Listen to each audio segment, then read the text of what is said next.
يلا بينا وصفة جديدة من وصفات أكلات رمضان. عاملة معاكم النهاردة فرخة مشوية في الفرن، خطيرة.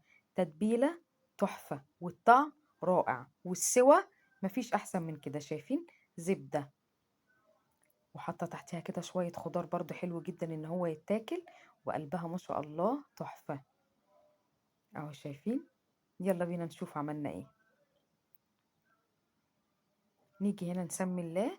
غسلت الفرخة بتاعتي كويس جدا، دي وزنها تقريبا كيلو 800 كيلو 900. وعملت كده فتحات بالسكينة من الصدور وعند الوراك عشان التتبيلة تخش فيها. نيجي بقى للتتبيلة السهلة جدا. هاتي المج بتاعك اللي بتشربي فيه الشاي. خلاص، هنحط ايه؟ معلقة كاتشب كبيرة، معلقة صلصة، معلقة سويت شيلي، ده بيبقى حار كده بيدي طعم حلو جدا، لو ما عندكيش استغني عنه. ومعلقة كبيرة من دبس الرمان او الصويا صوص، معلقة خل، ومعلقة زيت كبيرة. نيجي بقى للتوابل: كاري، فلفل، شوية بهارات، شوية 7 بهارات، والملح وزعتر، وشوية بقى خضرة مجففة اللي هو البقدونس والكزبرة والشبت، بيدوا طعم حلو جدا، ورشة نعناع صغيرة. قلبي الكلام ده كله كويس، وحطيت عليه عصرة ليمونة، والتوابل بتاعتي من كل حاجة نص معلقة صغيرة. قلبت الكلام ده كله، وهنزل بقى بيه على الفرخة، وادلكها بقى من كل حته، يعني من جوه ومن تحت الجلد ومن ورا ومن كل حته.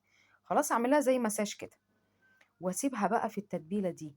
لو ما عندكيش وقت سيبيها لمده 3 4 ساعات، لو عندك وقت يا ريت من بالليل، بتبقى طعمها حلو جدا وبتفرق. خلاص، خلصت بقى هنا كده. وهاجي هنا في البايركس بتاعي او الصينيه، حطيت كده شويه خضار، جزرايه وبصلايه، وهحطهم تحت الفرخه، وقرن فلفل حامي كده بيدي طعم حلو. حطيت الفرخة بقى هنا، وحطيت باقي التتبيلة عليها، وشوية زعتر برضو كده من فوق، بيفرق في الريحة والطعم جامد يا جماعة.